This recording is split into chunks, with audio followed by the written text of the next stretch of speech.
This is 5:14 completely a.m. unacceptable. My You sat have phone no buzzes. jurisdiction It's here. Chloe Ma'am, and she's we have a whispering, her warrant. voice Please shaking. step aside. Leo, she's here. She's got bolt cutters. There's a tow truck with her. She's cutting the chain right now. I'm 8,000 miles away, watching a grainy, dark cell phone video, as this woman in her silk bathrobe and slippers personally snaps the high-security steel chain I had on the axle. Clang, clang, clang. She waves the tow truck driver back. He gets out, big guy, flashlight in hand. He's hooking up the chains and then he stops, he leans in, looks at the VIN, and then he sees it. The small, subtle federal asset tag on the doorframe. The driver just freezes. He puts his hands up. Ma'am, no, I can't touch this. Brenda Lynn just loses it. What do you mean? It's abandoned junk. I am the HOA president. I am giving you legal authority. And the driver. I could hear him clear as day on Chloe's phone. He just says, lady, that's a government vehicle. I ain't going to Leavenworth for an HOA dispute. You have a nice morning. And he just gets in his truck and leaves. Leaves her standing there in her bathrobe, holding bolt cutters, just fuming. And this is the moment her $2 million lifestyle turned to dust, because she wasn't just mad, she was broken.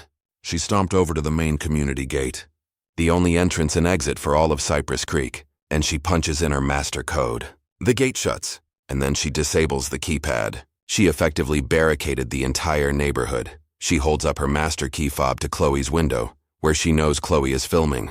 If your brother wants his precious toy back, she shrieks, he can come through me. This is my community. My blood went cold. I'm watching this. This woman just trapped a multi-million-dollar federal asset inside a private compound. I hung up with Chloe. I called Agent Diaz. My voice, I've never heard it that calm. Diaz, she cut the locks. The tow attempt failed. She has now barricaded the entire community. We are operationally compromised. She is actively obstructing the recovery of federal property. Diaz didn't even pause. Wreck, they're already rolling. Tell your sister to stay inside and keep filming. 10 minutes. That's all it took. The neighbors are starting to wake up. Old man Hemlock is on his porch with a cup of coffee, and then they hear it. Not sirens, just the thump, thump, thump of heavy-duty suspension. 2 black, slick-top Tahoes, and a big, mean-looking utility truck. Federal marshals. They roll up to the gate. It's locked. Keypad is dead. Brenda Lynn storms down the street, still in that bathrobe, now holding a clipboard like it's a weapon. The lead marshal. This guy looked like he ate rocks for breakfast. He just looks at her. Ma'am, I'm ordering you to open this gate. You are obstructing the recovery of United States government property. And Brenda Lynn, bless her arrogant, stupid heart, she actually says it. The line that ended everything. I don't recognize your authority here. This is private property. Under the governance of the Cypress Creek HOA. The marshal, he just nods. Once. He doesn't look at her. He looks at the utility truck. Breach it. Brenda Lynn is screaming about lawsuits and my husband. As the utility truck just taps the gate, and I don't mean it pushed it, a hydraulic ram shot out, boom, and the entire multi-$1,000 wrought iron gate just disintegrates. The Tahoes roll in. Brenda Lynn is literally trying to block them with her body. The marshal just steps out, doesn't raise his voice, and pulls the cuffs. Brenda Lynn Van Meter, you are under arrest for destruction of government property, interference with a federal investigation, and conspiracy. He cuffs her, right there on the perfect beige sidewalk. In her bathrobe, I got home 2 weeks later. The trial, well, it wasn't a trial. It was a formality. That video Chloe took, the 2 a.m. espionage footage, the JAG complaints, the RICO charges based on the land grab scheme.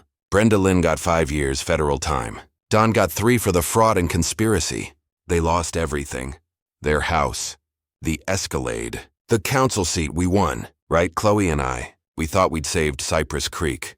We thought we'd saved Abuela's neighborhood. We saved Old Man Hemlock from getting kicked out. We were heroes.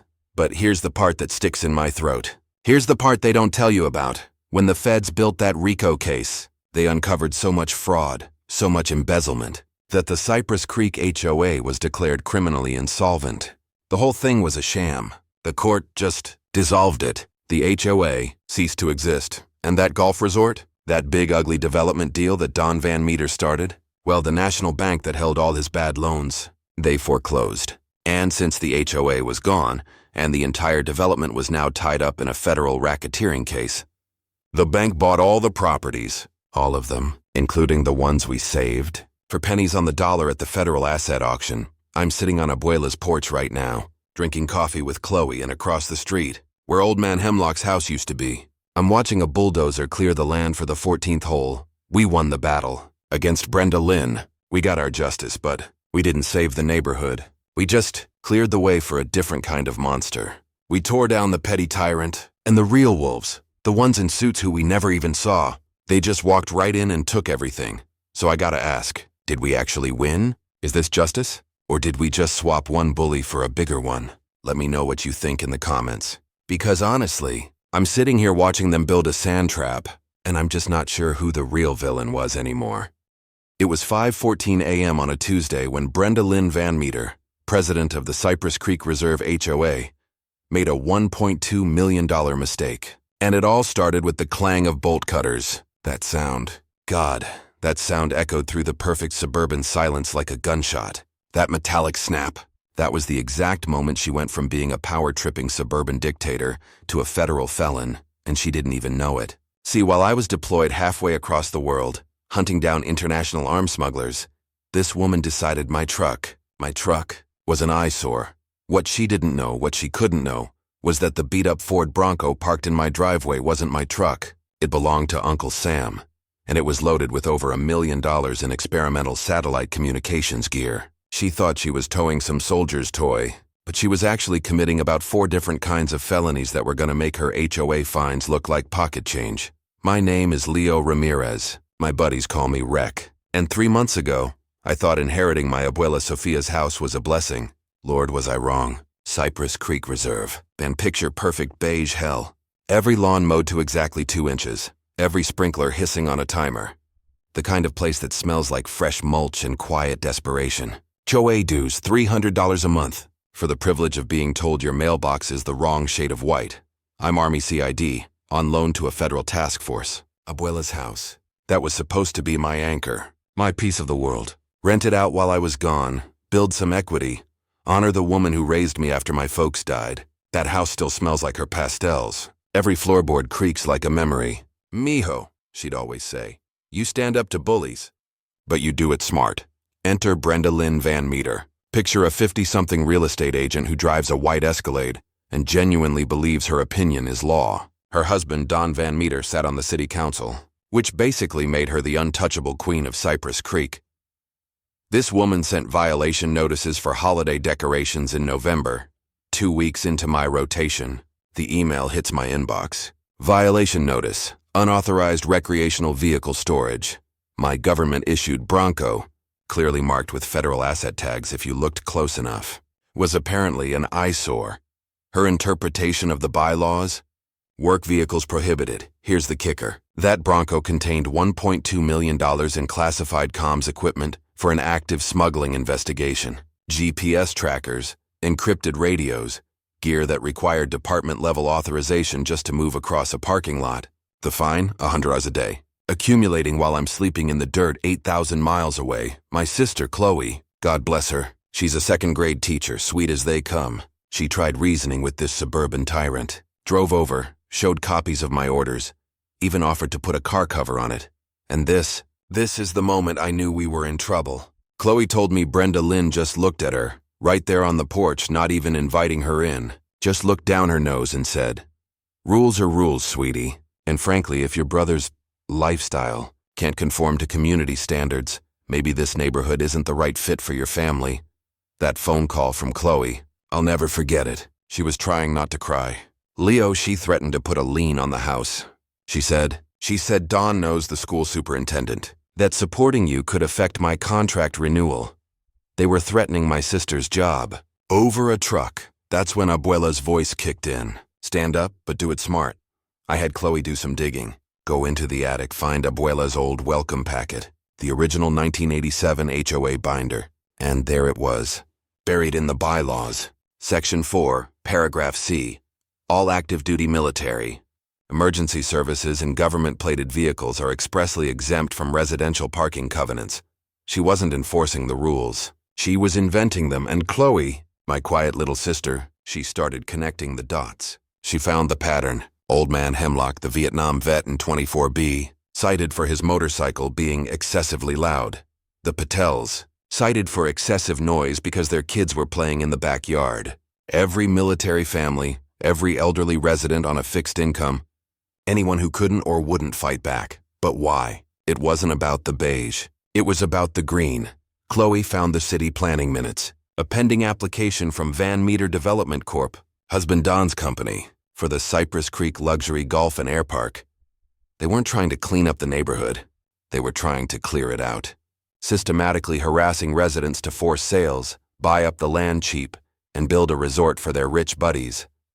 This wasn't an HOA dispute. This was organized crime, and I suddenly realized I specialize in dismantling criminal organizations. My next call wasn't to Chloe, it was to my supervisor, Agent Diaz. I explained the situation. A corrupt HOA president, a city councilman, a multi-million-dollar land grab. Oh, and by the way, she's threatening to tow a federal vehicle containing $1 million of classified gear. There was this long pause, and all Diaz said was, "Rec, I don't like people touching my toys. You have my full authorization. Light 'em up." Light 'em up meant turning on the Bronco's other features. See, that truck isn't just a truck. It's a rolling surveillance platform, 360-degree optical, thermal, and acoustic monitoring, all routed to a secure server. And the footage? Oh, the footage was beautiful. Brenda Lynn, 2:17 a.m., in her pajamas, trying to jimmy the lock, peering through the tinted windows with a flashlight, photographing the classified dashboard console. That's not just trespassing. That's espionage. I forwarded that clip to Diaz. My next call was to military legal. The JAG lawyer I spoke to, I think he actually giggled when I explained it. "Son," he said, "this woman is harassing a deployed soldier attempting to seize federal property and surveilling classified equipment. All to build a golf course? Oh, this is Christmas." Brenda Lynn must have felt the heat because she escalated. She hired Titan Security, basically 2 wannabe cops in a clapped-out Crown Vic, to patrol the neighborhood, which meant they started tailing Chloe, parking outside her school. They even cornered her in the grocery store parking lot. The lead guy, all power complex and cheap cologne, steps to her. "Ma'am, we just need to know what's really in that truck. Your brother's activities. They're making the neighbors nervous." They were trying to paint me as the threat, but they seriously underestimated my sister. Chloe, the second-grade teacher, just pulls out her phone, hits record. "Are you threatening me? Are you threatening my brother? Who is serving his country right now?" The guard just puffed up, but he backed down. Brenda Lynn was trying to intimidate the one person I couldn't physically protect. She thought she was in a neighborhood fight. She was about to find out. She was in a federal one.